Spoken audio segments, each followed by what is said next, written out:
The program now, Jason Clare, the Labor frontbencher. Just some breaking news to put to you that Peter Cosgrove, the Governor-General, will be is on his way to the Netherlands, Mr Clare, to be present for the arrival of the Dutch and Australian aircraft carrying the remains of those lost in MH17. Your reaction to that move by the Prime Minister? Oh, that's a very good decision by the Prime Minister, and I welcome that.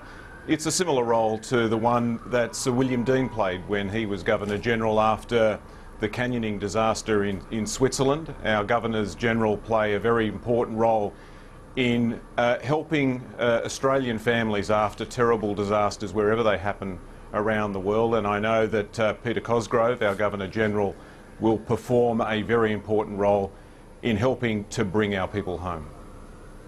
In terms of the cooperation, Julie Bishop indicating that there are encouraging signs of that cooperation, while it's been a disgrace to this point up the last couple of days. Following that UN resolution yesterday, at least there's been some progress on the ground in eastern Ukraine.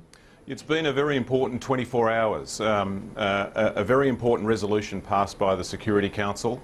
The victims of this tragedy, of this crime, now being repatriated back to the Netherlands, the handing over of the black box, and now steps being taken to secure the site. But that investigation is potentially going to take a long time, and it's very important that the Russian government fully assist in that investigation, and that may include, Kieran, making sure that some of the Russian-backed rebels are available to be interviewed, and if the evidence warrants it, that the people responsible for this crime are handed over to the relevant authorities.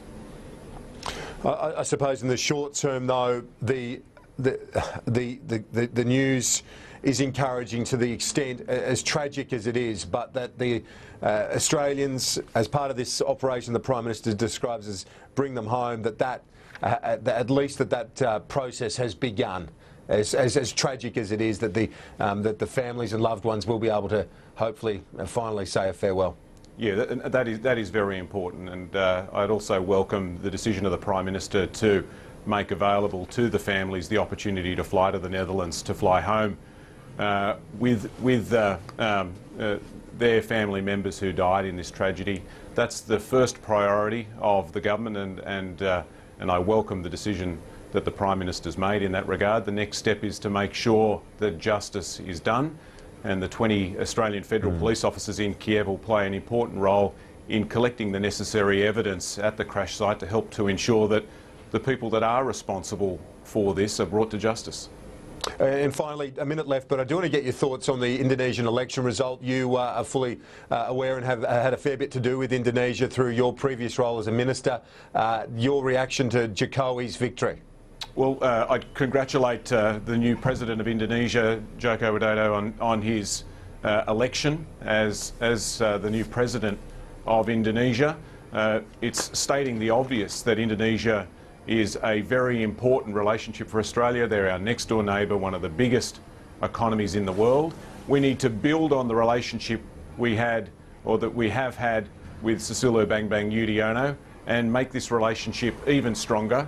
I think there's enormous opportunity here. We haven't fully realised it yet, and it's important that we get off on the right foot on the relationship with the new President of Indonesia. Mr Clare, appreciate your time as always. Thanks, Kieran.